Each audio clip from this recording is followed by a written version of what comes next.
야베스와 그의 어머니의 믿음. 우리 교회 달력에 보면 기도가 나오는데 1월달 지난달 기도가 야베스의 기도였습니다.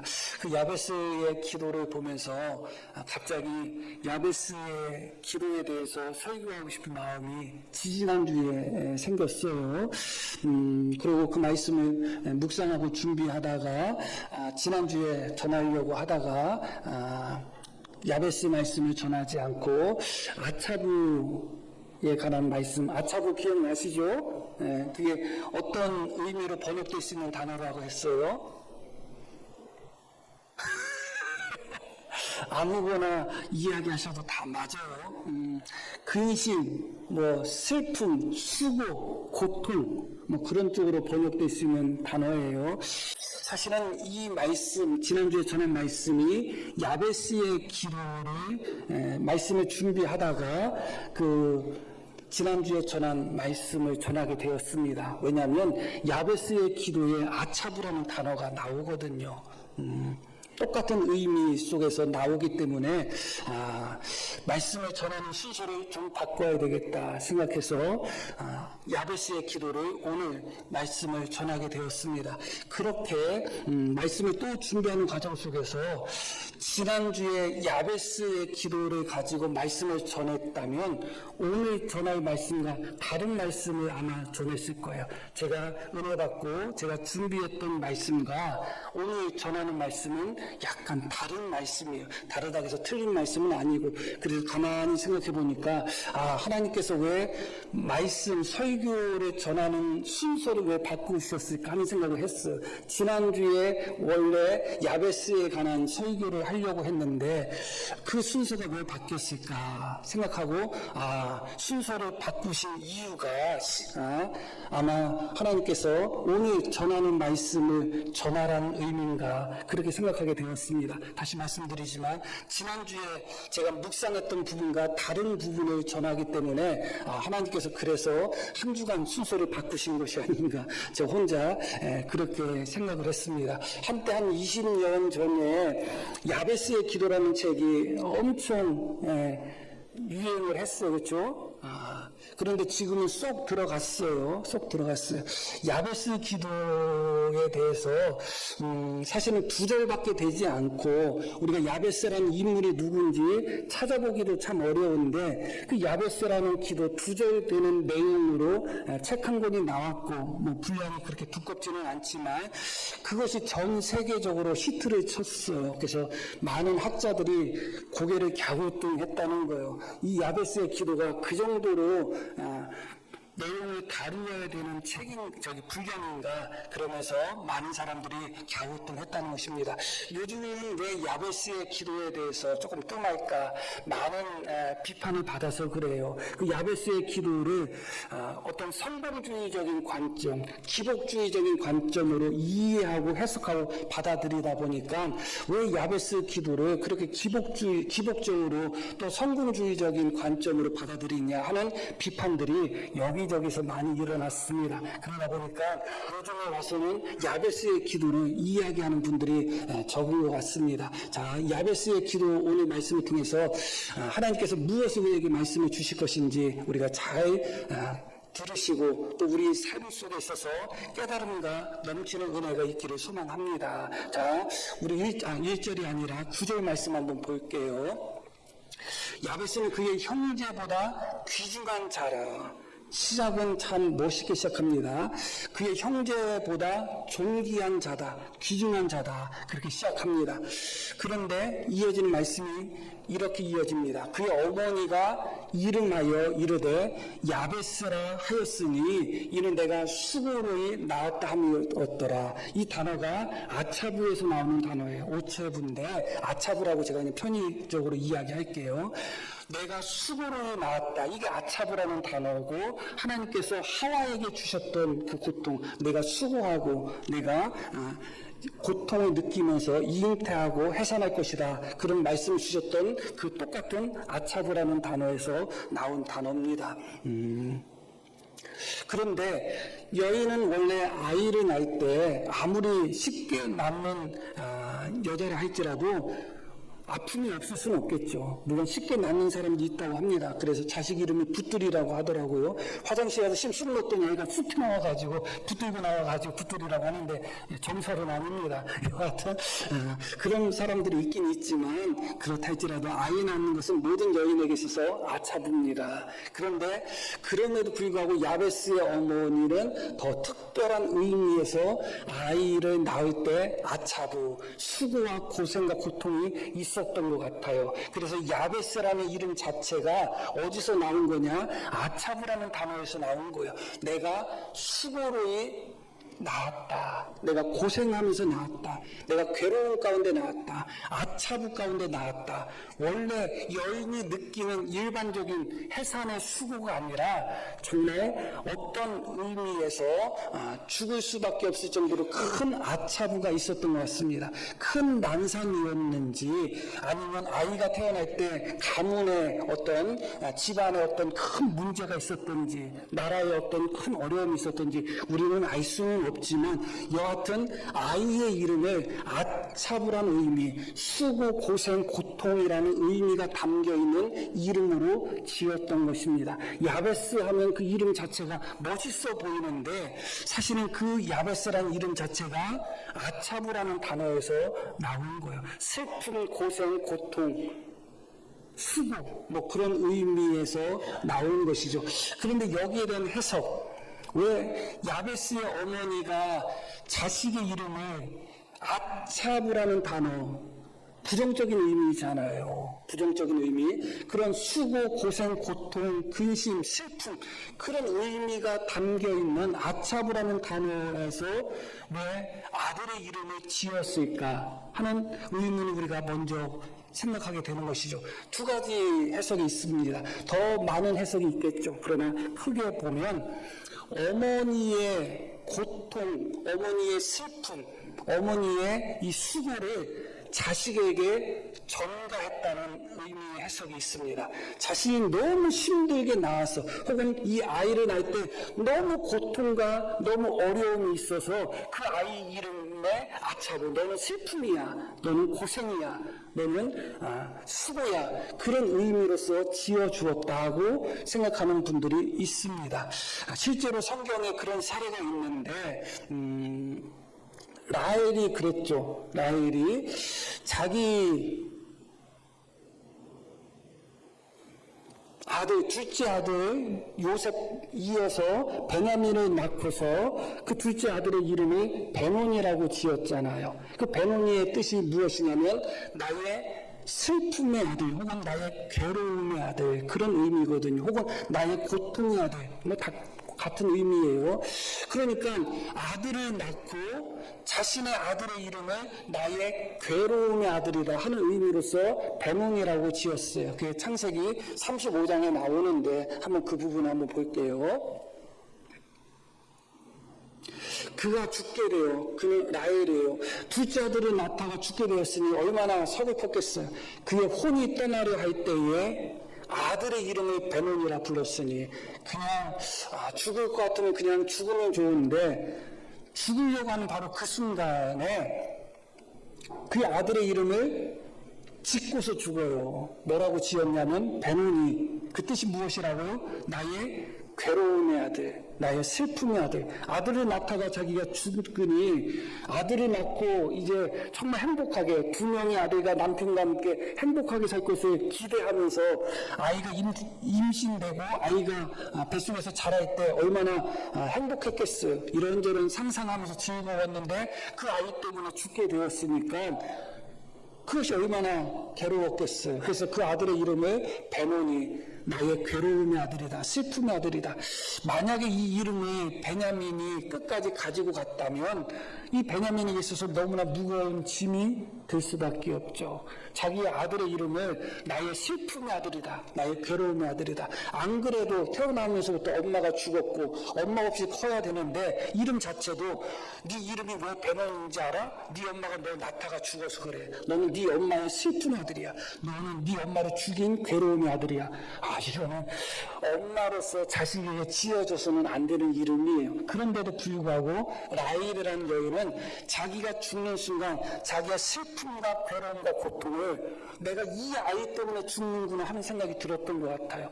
내가 이 아이 때문에 죽는다 하는 원망이 있었던 것 같아요. 그래서 그 아이, 자기 아들이고 자기 자식임에도 불구하고 그 아이의 이름을 너는 나의 슬픔의 아들이야. 나의 기쁨의 아들, 즐거움의 아들, 행복의 아들이 아니라 너는 나를 괴롭게 하고 너는 나를 죽인, 너는 나를 정말 슬프게 한 데몬이야. 그런 이름을 지은 거예요.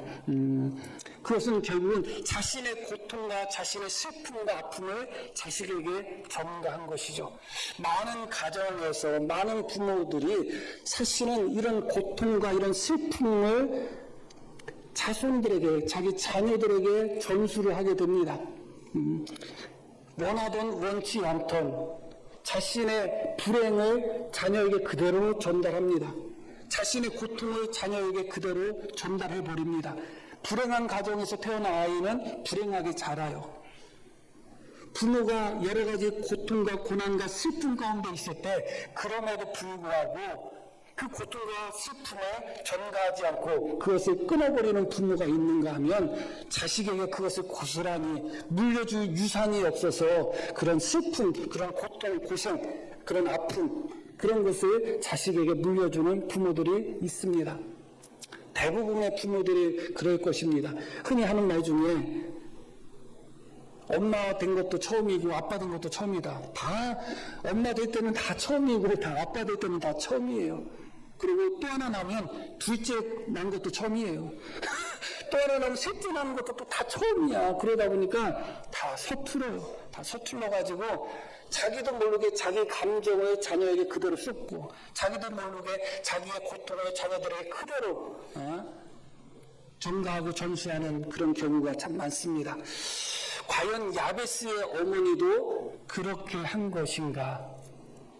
지난주까지만도 그렇다고 저는 생각했습니다. 그리고 그게 잘못된 해석도 아니고 대부분의 이 말씀을 해석하는 해석가들이 대부분 그렇게 해석을 합니다. 그러나 이 말씀을 다시 묵상하면서 그렇지 않구나 하는 것을 느꼈어요.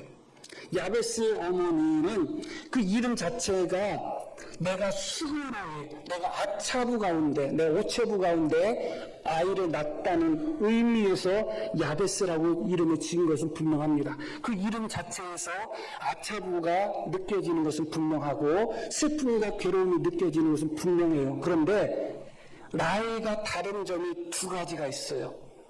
이름을 지을 때 무엇이 다른가? 첫 번째는 무엇이냐면 아차부라는 단어가 세 개의 자음, 세 개의 음절로 이루어졌거든요. 그런데 두 번째와 세 번째 음절, 두 번째와 세 번째 글자를 자음을 바꿨어요. 순서를 바꿨어요. 그래서 원래 우리말로 하면 야베스, 그것을 우리는 야베츠 그렇게 발음해야 되는데 야베스를 원래 아차부라는 단어로 그대로 반영해서 이름을 지으면 어떻게 되냐면 야베스가 아니라 야세부가 되는 거예요. 야세부. 무슨 말씀인지 아시죠? 두 번째 글자와 세 번째 글자의 순서를 바꿨어요. 왜 바꿨을까? 쉽게 말씀드리면 고통이라는 이름의 뜻이라고 할 때 고통을 통고 그렇게 부른 거예요. 제가 자식을 낳는데 너무 고생해서 낳았어요. 고통스럽게 낳았어요. 제가 낳은 건 아니지만 그래서 제 성에 따라서 자식의 이름을 고통 가운데 낳았다고 해서 조고통 그렇게 지을 건데 그렇게 안 짓고 조통고 그렇게 지은 거예요. 왜 그렇게 했을까? 무슨 이유가 있겠죠. 실제로 우리 성경을 보면 재미있는 게 무엇이냐면 다시 본문 9절로 한번 돌아갈게요.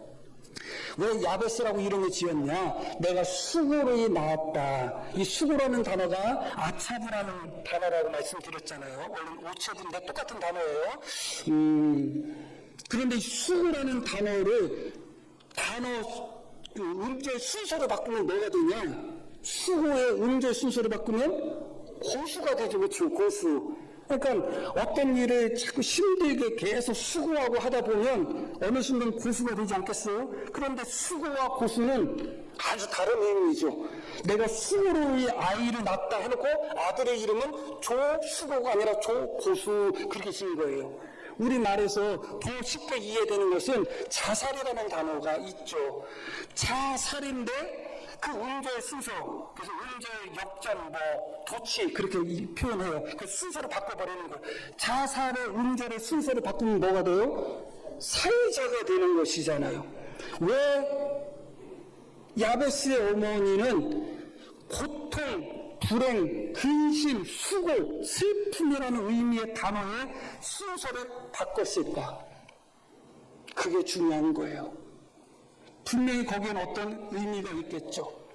단정 지을 수는 없습니다.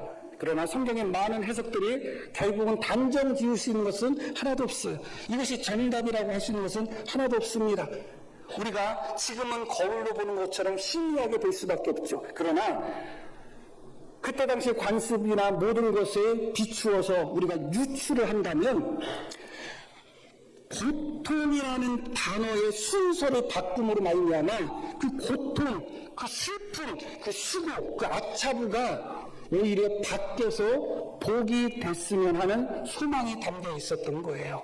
그러니까 본인은 자신의 아차부, 고통 가운데 났습니다. 그러나 그 단어의 순서를 앞뒤를 바꿈으로 말미암아 그 단어가 바뀐 것처럼 아들이 고통 가운데 살아가는 삶이 아니라 그 고통이 바뀌어서 기쁨이 되고 근심과 슬픔이 바뀌어서 오히려 하나님의 복과 은혜를 누리고자 하는 엄마의 마음이 여기에 담겨 있는 것이죠.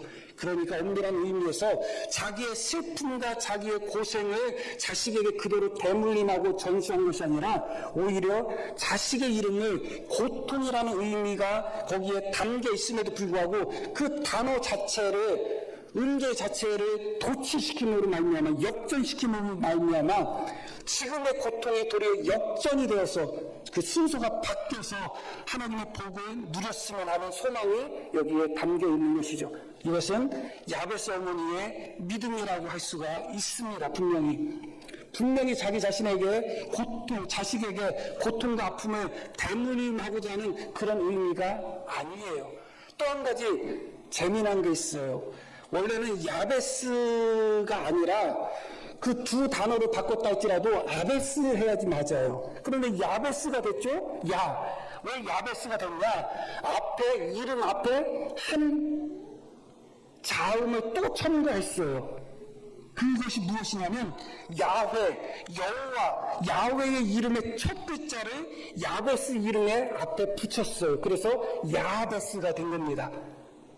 아차부가 그래서 야베스가 된 거예요. 무엇을 의미할까요? 고통이라는 의미의 단어의 순서를 바꿔버린 겁니다.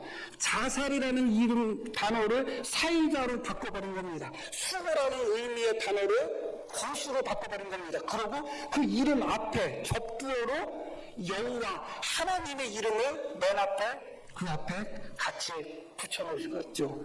이것은 야베스 어머니의 믿음을 보여주고 있는 것입니다.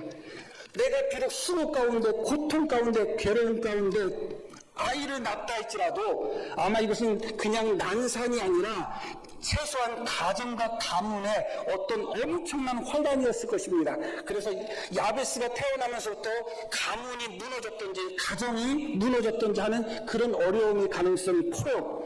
그렇다면 야베스는 원하든 원치 않던 그렇게 수고와 고통과 아차부 가운데 태어나서 그렇게 어려운 가정 속에서 살아갈 수밖에 없는 것이죠. 가끔가다가 연예인이나 그런 사람들 이야기 들어보면 우리 집이 원래는 부자였는데 아빠가 사업했는데 내가 중학교 때 망해서 그때부터 고생했어요. 그런 경우들이 있잖아요. 그런데 내가 중학교 때 사업이 망해서 그때부터 고생했다면 중학교 때까지는 잘 먹고 잘 사는 거예요. 그런데 그때 아버지가 사업에 망할 때 태어난 애는 무슨 죄야? 한 번도 잘 살아보지 못한 아이들이 있어요. 형제들이 여러 명이면 그래요. 위에 애는 그래도 잘 살아봤는데 밑에는 잘 살아보지 못한 애가 있단 말이죠. 아마 그럴 가능성이 야베스에게 있어서 큽니다. 그럼에도 불구하고 그 야베스 아이가 어쩔 수 없이 부모의 의도와 상관없이 고생과 수고와 아차부의 삶을 살 수밖에 없는 그런 인생일 때 이 야베스의 어머니는 그 단어의 순서를 바꿈으로 말미암아 고생이 변하여 복이 되기를 원한 것이고, 그것이 맨 앞에, 이름 맨 앞에 하나님의 이름의 약자 접두어를 맨 앞에 거기에 붙임으로 말미암아 하나님으로 말미암아 하나님의 은혜로 말미암아 야베스, 아차부의 인생의 야베스가 뒤바뀌어 버리는, 불행과 슬픔과 아차부 가운데 태어났다 할지라도 하나님으로 말미암아 야베스 이름 맨 앞에 있는 여호와로 말미암아 그 아들의 인생이, 삶이 뒤바뀌었으면, 복으로 바뀌고 은혜로 바뀌었으면 하는 마음이 여기에 담겨 있는 것이죠.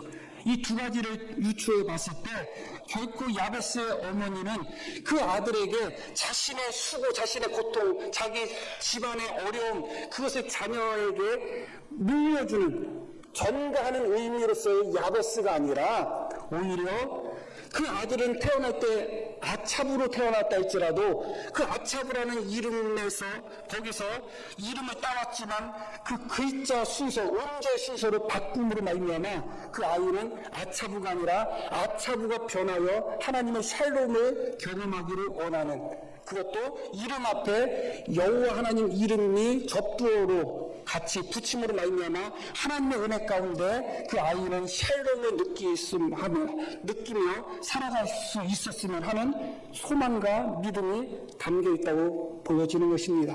그리고 이렇게 보는 것이 더 좋은 것 같습니다. 정답이라고 말씀드리지는 않습니다. 그러나 이것이 더 좋아 보여요. 제가 보기에는.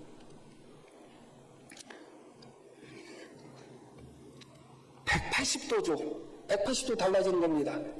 그 어머니가 자신의 고통을 자식에게 전가했다와 오히려 이름을 바꾸고 그 이름 앞에 여호와 하나님의 이름을 붙임으로 말미암아 하나님으로 말미암아 그의 아들의 삶이 역전되기를 바랬던 어머니의 마음은 180도 다른 거죠. 만약에 제가 지난주에 말씀을 전했다면 전자로 전했을 것입니다. 어머니가 자신의 아들에게 자신의 고통을 전수했다고 전했을 것입니다. 그렇다면 설교가 정반대의 설교가 선포될 수밖에 없겠죠. 그런 후에 10절에 야베스의 기도가 나옵니다. 이런 어머니의 바람, 이런 어머니의 믿음이 반영되는 기도가 나오고 있습니다. 10절 말씀을 보면 야베스가 이스라엘 하나님께 아뢰어 이르되 주께서 내게 복을 주시려거든 나의 지역을 넓히시고 주의 손으로 나를 도우사 나를 환난에 벗어나 내게 근심이 없게 하옵소서 하였더니 하나님이 그가 구하는 것을 허락하셨더라. 여기도 아차부가 나와요. 나의 지역을 넓히시고 그 다음에 뭐라고 나오냐, 주의 손으로 나를 도우사 나를 환난을 벗어나 내게 근심이 없게 하옵소서. 그렇다면 야베스가 이런 기도를 하나님 앞에 할 때 야베스의 환경과 삶이 샬롬했다는 거 아니면 아차부했다는 거예요? 아차부했다는 거예요. 그래서 하나님께 기도하는데 여기서 근심이라고 번역된 단어가 아차부예요. 내 이름이 야베스입니다. 어머니가 나를 수고로 낳아서 아차부하면서 나를 출산해서 아차부에서 내 이름이 나왔습니다. 그러나 내 이름이 순서가 바뀐 것처럼 나에게 환난을 벗어나 아차부, 야베스, 그 근심이 나에게서 떠나게 해주십시오. 그렇게 기도했다는 거예요. 그렇게 기도했더니 하나님께서 그가 구하는 것을 허락하셨더라. 놀라운 하나님의 은혜의 말씀이 주어지고 있는 것이죠. 보통 사람들은 아차부와 같은 환경 속에서 태어나면 물론 그 환경 속에서도 성실하게 자기의 일을 잘 감당하면서 그렇게 잘 자라나는 사람도 있습니다. 그러나 대체로 보면 불우한 환경 속에서 태어난 사람들이 조금 더 문제나 혹은 그런 잘못된 길로 빠지는 가능성들이 조금 더 많아요. 그럼 우리가 부인할 수밖에 없습니다. 그러나 이 야베스는 자신의 아차부, 태어나면서부터 아차부의 환경 속에서, 그런 가정 속에서, 그런 고통과 슬픔과 아픔 속에서 태어나서 살아갈 때 이 야베스는 그런 환경으로 말미암아 죄악으로 빠진 것도 아니고 하나님을 떠난 것도 아닙니다. 그리고 그 환경을 탓하지도 않았어요. 보통 사람들은 이런 환경 속에서 살아갈 때 왜라는 단어를 외칩니다. 왜? 나는 왜 진짜 가난한 부모를 만나서, 왜 내가 태어날 때 아버지 사업이 망해가지고, 왜 나는 다른 아이들처럼 왜 그렇게 살지 못할까? 왜라는 질문은 우리 인생에서 너무 중요하지만, 왜라는 질문을 할 때가 있고 해서는 안 될 때가 있는 거예요. 이 순간에 왜라는 질문은 오히려 원망과 불평과 절망하게 만들 수밖에 없어요. 왜 내가 태어날 때 우리 집안이 아차부가 되어버렸는가? 남들은 잘 먹고 잘 사는데 그렇게 하지 않았어요. 오히려 야베스는 왜라고 외치지 않고 무엇이라고 외쳤던 것입니다. 내가 지금 이 환경 속에서 이 아차부와 같은 슬픔과 고난과 아픔의 현실 속에서 내가 무엇을 해야 될까? 그게 중요한 것입니다. 왜는 남 탓을 하게 되는 것이고, 왜는 핑계만 만들게 되고, 왜는 불평만 만드는 거예요. 내가 주님을 잘못 섬김으로 말미암아 어려움을 당할 때 왜 나한테 이런 어려움이 찾아왔을까? 정당한 왜예요. 그때는 정당한 왜예요. 그러나 태어나는 순간부터 나의 의지와 상관없이 어떤 고난과 어려움이 찾아올 때 왜라는 질문은 다 핑계를 삼을 수밖에 없어요. 어떤 팀 경기를 하는데 내가 엄청나게 못했어요. 다른 동료들은 잘했는데 그래서 내가 엄청나게 못해서 졌어요. 그때 왜는 긍정적인 의미예요. 왜 내가 그때 실수했지? 그런데 팀 경기를 하는데 내가 엄청 잘했어. 그런데 동료들이 엄청 못했어. 그랬는데 졌어. 그때 왜는 뭐예요? 비난이죠. 왜 너 그때 그랬어? 너 왜 그렇게 했어? 내 의지와 상관없는 고난, 내 결정과 내 행동과 상관없는 슬픔, 아픔을 경험할 때는 왜를 외치기보다도, 물론 왜도 필요해요. 내가 이 순간에 무엇을 해야 될까를 외쳐야 되는 것이죠. 야베스는 이 아차부와 같은 그런 형편과 상황 속에서 왜를 외치며 원망하거나 불평하거나 남 핑계 삼지 않았습니다. 오히려 무엇을 외쳤는데 야베스의 무엇은 기도였던 것이죠. 하나님께 기도하는 것을 선택한 것입니다. 너무너무 놀라운 것이죠. 여기서 기도에 있어서 중요한 것은 무엇이냐면 다시 앞부분 보겠습니다. 10절 야베스가 이스라엘 하나님께 아뢰어 이르되 주께서 내게 복을 뭐라고 나와요? 주시려거든 그러죠. 예전 우리 번역 성경에는 어떻게 번역됐어요?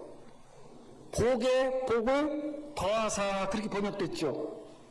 그렇죠? 그렇게 번역됐어요. 그런데 지금 다시 번역된 우리가 보고 있는 이 성경에는 복을 주시려거든 그렇게 번역됐어요. 왜 이렇게 번역했냐? 히브리어 원문 원어에는 만일이라는 의미로 번역될 수 있는 단어가 있어요. 만일. 그래서 그렇게 번역한 거예요. 만약에 주께서 나에게 복을 주신다면 그런 의미예요. 무슨 말씀인지 아시죠? 그것이 이제 살짝 담겨 있는 거예요. 주께서 내게 복을 주신다면. 그런데 그 단어를 때로는 만일로 번역할 수 있지만 아주 극히 작은 경우에는 아주 강한 간청으로 번역할 수 있는 단어예요. 그 만일로 번역할 수 있는 단어, 그 임이라는 단어인데 그것은 제발 그렇게 번역될 수도 있는 거예요. 여기서도 학자들이 나뉩니다. 해석이. 이 만일로 번역할 수 있는 단어를 만일로 번역할 것인가? 그게 원래는 그냥 문자대로 번역하면 만일로 번역하는 것이 맞아요. 그런데 만일 주님이 나한테 주신다면 이렇게 조건들로 번역하면 뭔가 조금 서운한 느낌이 드나 봐요. 그래서 간청하는 의미로서 제발 하나님 제발 나에게 복을 주세요. 그런 간절한 의미로 번역하는 경우가 많습니다. 그런데 우리가 보는 성경에는 조건절이 약간 포함된 번역이죠. 주님이 나한테 복을 주신다면 둘 다 맞을 수도 있어요. 둘 다 맞을 수도 있는데 저는 조건절이 맞다고 봅니다. 그러나 이것이 정답이라고 말씀드리는 것은 아니에요. 이것을 우리가 이해하기 쉽게 번역하려면 이렇게 번역하시면 돼요. 신약에 이 말씀이, 이 기도가 반영이 되어 있는데 예수님의 기도를 통해서 반영이 되어 있습니다. 예수님이 뭐라고 기도하셨냐? 할 수만 있으면 이 잔을 내게서 옮겨주세요. 그러면서 뭐라고 기도했어요? 내 뜻대로 마옵시고 아버지 뜻대로 하여 주십시오. 그렇게 기도했죠. 그런 의미예요. 조건적으로 본다면, 주님, 내가 너무 아차부한 인생을 삽니다. 너무 괴롭고 너무 고통스러운 환란과 근심이 가득한 인생을 살고 있습니다. 그러나 만일 주님께서 저에게 복을 주신다면, 저에게 복을 주시는 것이 주님의 뜻이라면 이 환란과 근심과 걱정이 없는 삶을 살게 해주세요 하는 의미로서의 만유로 저는 해석을 합니다. 왜 그렇게 해석하는가? 예수님은 할 수만 있으면 이 잔을 내게서 옮겨달라고 할 정도로 십자가의 고통과 근심과 괴로움을 예수님은 누구보다 잘 알고 계셨어요.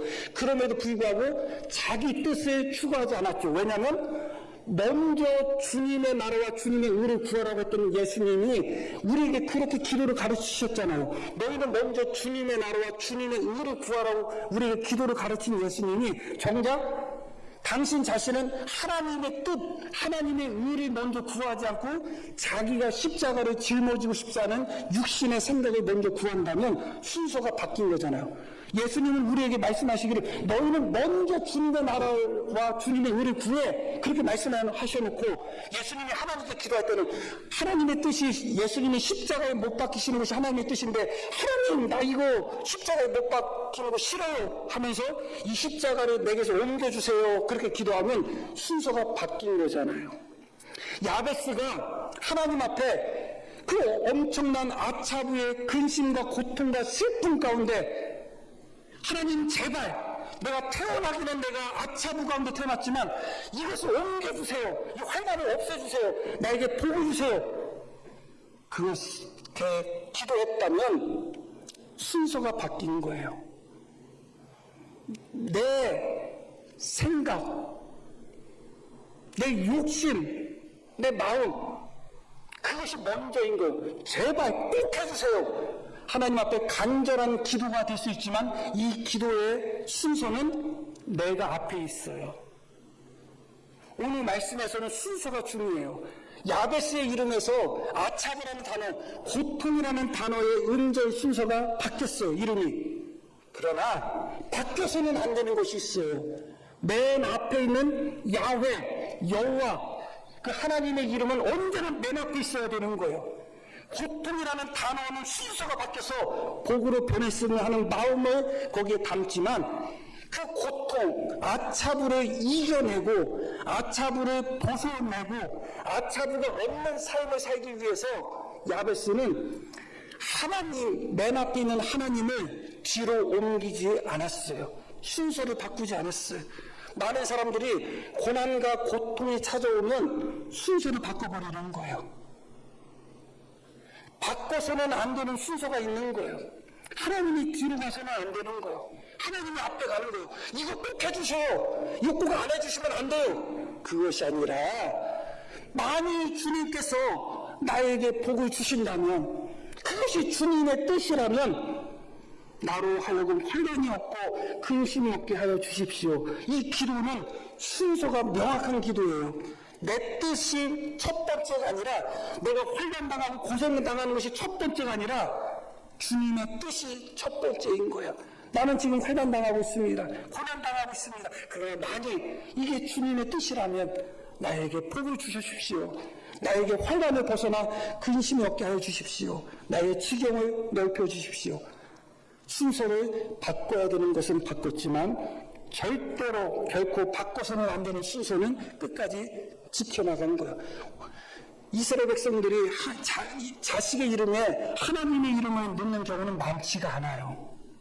근데 앞에 넣는 경우가 있고 뒤에 넣는 경우가 있습니다. 평소에는 앞에 하나님의 이름이 들어가든 뒤에 하나님의 이름이 들어가든 중요하지 않아요. 그런데 오늘 말씀 속에서는 중요해요. 왜냐하면 야베스의 어머니가 아차브라는 그 단어, 고통을 의미하는 단어의 순서를 바꿨기 때문에 오늘 말씀 속에서는 순서가 중요해요. 하나님의 이름이 뒤로 가서는 안 돼요. 오늘 말씀 속에서 하나님의 이름이 앞에 와야 되는 거예요. 그것은 야베스의 어머니가 언제나 그 아들 야베스가 하나님을 첫 번째로 언제나 하나님을 의지하며 이 고통 속에서 야베스가 복을 누리기를 바라는 믿음이 반영이 되어 있었던 것입니다. 야베스는 그것을 알았어요. 그래서 자신의 아차부를 벗어내기 위해서 근심과 고통 없는 삶을 살기 위해서 인간적인 방법을 동원하지 않았어요. 오직 하나님을 의지했어요. 자신의 이름 앞에 하나님의 이름이 있는 것처럼 자신의 이름이 순서가 바뀐 것처럼 하나님께서 자신의 아차부, 고통과 고생과 슬픔을 바꾸셔서 복을 주실 것이라고 믿고 하나님께 구한 것입니다. 이것이 바로 야베스의 믿음이었던 것이고, 하나님께 기도하는 순간조차도 어떻게 기도했다고요? 내 뜻대로 마옵시고 아버지 뜻대로 하옵소서 하면서 기도하는 순간조차도 하나님의 뜻을 먼저 앞에 두었어요. 언제나 하나님의 앞에 있었던 것입니다. 우리의 기도가 때로는 부족함이 언제나 그 부분에 있을 때가 많아요. 간절함 너무너무 중요하죠. 간청해야 되고 부르짖고 간절하게 기도해야 됩니다. 그러나 그 간절함보다 더 중요한 것이 무엇이냐? 내 뜻대로 마옵시고예요. 하나님의 뜻이 훨씬 더 중요합니다. 하나님이 언제나 앞에 있어야 돼요. 기도하면서 내 뜻이 앞에 있지 않는지, 기도하면서 내 욕심이 앞에 있지 않는지, 기도하면서 하나님과 나와의 순서가 뒤바뀌어 있지 않는지, 혹은 이 땅의 삶을 살 때 어려움을 당하거나 고난을 당하거나 위기 순간이 찾아올 때 그 순서가 하나님과 돈이 순서가 바뀌고 하나님과 사람이 순서가 바뀌고 하나님과 권력이 순서가 바뀌는 그런 삶을 살고 있지 않은지 우리 자신을 돌아보셔야 되는 것이죠. 결론적인 말씀을 드리겠습니다. 9절 말씀을 보겠습니다. 야베스는 그의 형제보다 존귀한 자다, 귀중한 자다, 그렇게 말씀이 나와요. 형제보다 존귀하다, 귀중하다는 의미는 형제들로부터, 가문으로부터 존경을 받았다는 의미예요. 야베스가 태어나는 순간 아차부라는 그런 상황이 야베스뿐만 아니라 그 가문에 그대로 그런 상황이 펼쳐졌다면 모든 사람도 다, 다른 형제들도 아차부 가운데 살았겠죠. 그런데 다른 모든 형제들이 야베스를 존중히 여긴다, 귀중히 여긴다, 그렇게 된 것은 결국은 야베스가 가문의 아차부, 자기 자신의 아차부를 기도를 통해서 역전시켰기 때문에 그래요. 그렇기 때문에 형제들이 야베스를 귀중히 여기는 겁니다. 형제들보다 존경을 받는 거야. 다른 형제들은 다 아차부 가운데 아차 하면서 살고 있었지만 야베스는 하나님께 나아가서 기도로서 자신의 아차부를 역전시켰습니다. 자신의 이름의 순서가 뒤바뀐 것처럼 기도를 통해서 자신의 인생의 삶뿐만 아니라 가정과 가문, 형제들의 삶까지도 역전시키고자 하는, 그래서 더 존귀한 자다. 그래서 야베스가 하나님 앞에 나의 지경을, 나의 지역을 넓혀 주십시오, 그렇게 기도한 것이죠. 그런데 그 역전의 비밀은 무엇이냐? 언제나 모든 것의 순서를 바꾼다 할지라도 언제나 하나님의 순서는 바꾸지 않았다는 것이 인생 역전, 야베스의 역전의 비밀이에요. 자신의 이름의 아차부라는 단어의 순서는 바뀐다 할지라도 언제나 하나님은 맨 앞에 있어야 되는 것이죠. 야베스는 그 순서를 결코 바꾸지 않았어요. 어려움 속에서, 고난 속에서 우리가 이겨내기를 원하죠. 교회적으로나 가정적으로나 개인적으로나 그 고난과 어려움을 이겨내기 위해서 자꾸 하나님을 뒤로 보내지 않고 있어요. 하나님이 여전히 앞에 계시나요? 우리의 고통 속에서도 하나님이 여전히 앞에 계시나요? 우리의 슬픔 속에서도 하나님이 여전히 맨 앞에 있나요? 아니면 그 슬픔 때문에, 그 고통 때문에 하나님의 순서가 뒤로 물러가 있지 않은지 우리 자신을 돌아보셔야 돼요. 바꿔야 되는 순서가 있고 바꿔서는 안 되는 순서가 있습니다. 고통을 복으로 바꾸기 위해서 야베스는 언제나 하나님을 맨 앞에 두는 믿음 속에서 기도로서 하나님 앞에 나간 것입니다. 이런 믿음이 우리 속에 있기를 다시 한번 소망합니다. 자, 우리 들으신 말씀 기억하며 함께 기도합니다.